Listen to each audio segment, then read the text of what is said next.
السلام عليكم ورحمة الله تعالى وبركاته. أهلا ومرحبا بكم على قناتي المتنوعة. أعيدكم مبارك سعيد إن شاء الله، كل عام وأنتم بخير وبدون وباء إن شاء الله. اللهم ارفع عنا البلاء وارفع عنا الوباء يا أرحم الراحمين. اللهم فرج همومنا وهموم المسلمين أجمعين. إن شاء الله الفيديو ديال اليوم غادي يكون عبارة عن واحد باقيت معمر في الفرن اللي كيجي مورق ويعني الشكل ديالو والمذاق ديالو كيجي زوين بزاف. عندي هنايا غنحضر اولا العجينه. عندي واحد نص زلافه ديال الفينو وزلافه عامره ديال الدقيق الابيض. ضفت عليها واحد معلقه صغيره ديال الخميره ونص معلقه ديال السكر سنيده ونص معلقه ديال الملحه، جوج معالق ديال الزيت النباتي. غنضيف عليه دابا جوج معالق صغار ديال الخل. صافي غادي نعجن، يعني نجمع العجينه ديالي بالماء الدافئ. الماء دابا راه صافي سخون حتى في الروبيني، يعني راه ما نحتاجوش نسخنوه. المهم غادي نجمع العجينه ديالي.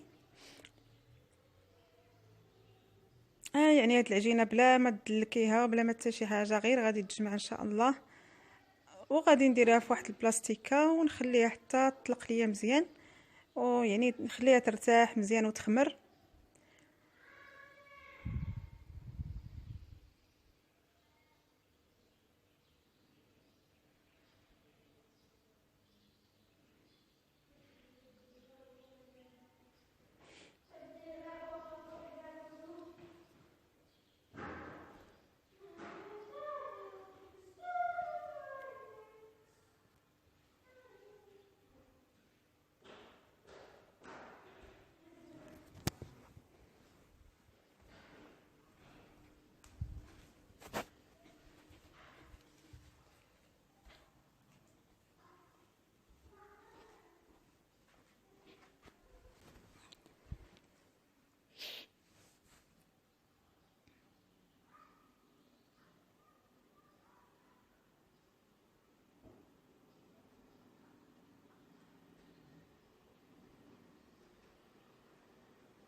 صافي من بعد ما يعني جمعت العجينه ديالي، دابا غنخليها ان شاء الله ترتاح واحد ربع ساعه.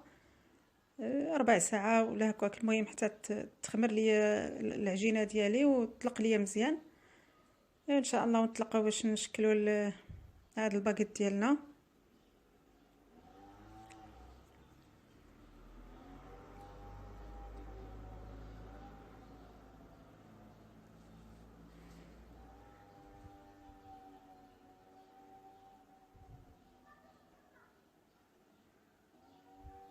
دابا ندوز ان شاء الله نحضر الحشوه ديالي. عندي هنا يعني الحشوه اختياريه، يعني باش ما بغيتو غادي تعمروا هذا الباكيت هذا، يعني اي حشوه كتجي معها. بغيتو الدجاج، بغيتو الطون، بغيتو اللي يعجبكم الخضره. والمهم انا عندي شويه ديال الكفته هنا، وعندي شويه ديال البصله مشلضه، وهنا شويه ديال الدنجال يعني مشلض حتى هو. هنايا الفلفله الخضراء والحمراء والكورجيت. المهم الحشوه راه اختياريه، كنضيف عليها شويه الزيت وغنضيف عليها العطريه والملحه. ومهم غادي نشحر هاد الحشوه ان شاء الله ونخليها حتى تبرد ان شاء الله. ونتلاقاو باش ندوزو يعني المرحله المواليه باش نحضروا هاد الباكيت ديالنا ان شاء الله. دابا راه من بعد ما ارتاحت لي العجينه، دابا غادي يعني نقطعها كويرات، يعني بحال كويرات ديال المسمن، بحال بغيتي ديري المسمن. المهم كويرات صغار ما يكونوش كبار.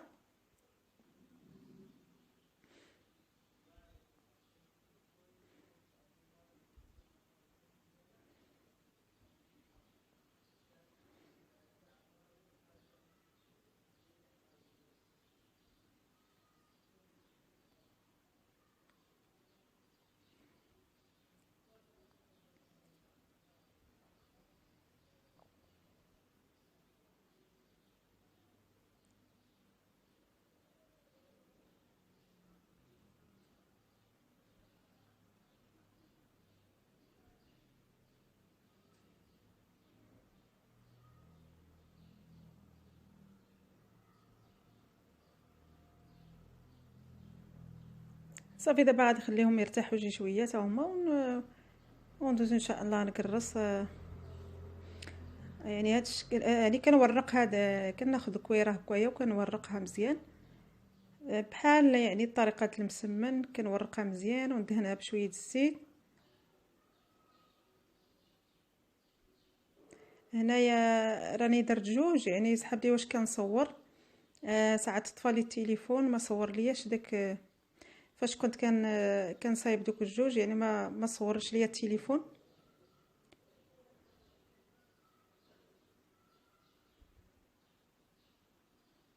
المهم كندهن شويه الزيت وكندير شويه الفينو غير باش يجيوني مورقين.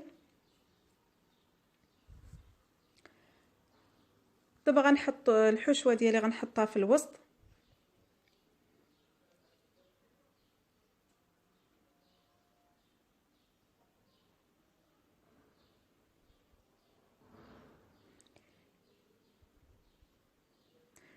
وصافي وكان يعني غادي نطوي دابا هذا على النص، غنطويه وغنعاود ندهن بشويه الزيت ونعاود نرشو شويه بالفينو.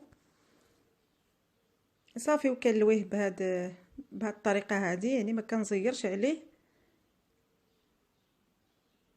كنلويه هكايا. وهاد الطراف هادو كنشدهم وكان يعني نلويهم من التحت، ها هي كندورهم من التحت وكيبقاو لي التحت. صافي كنحط ها هي الباكيطه ديالي بحال هكايا، نحطها فوق الصينيه.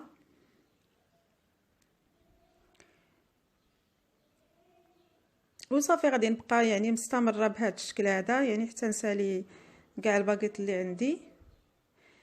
دابا من بعد ما يعني خليته عاوتاني خمر شي شويه، غادي ندهن ليه الوجه ديالو باصفر البيض. دابا انا ضفت هنا اصفر البيض، وغادي نضيف له عليه واحد القطره ديال الخل.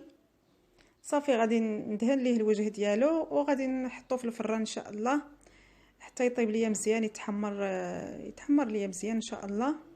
ونتلاقاو من بعد ان شاء الله باش نشوفوا، يعني تشوفوا الشكل النهائي ديال هذا الباكيط هذا ان شاء الله.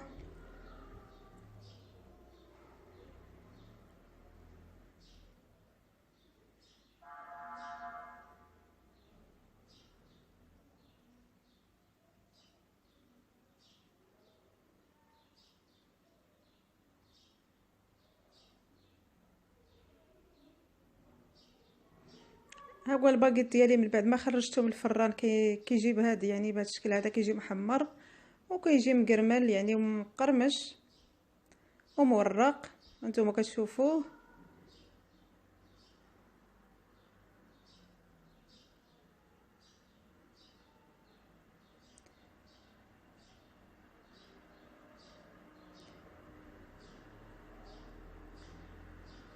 ها هي وحده انا قطعتها يعني باش تشوفوها من الداخل كيفاش كتجي.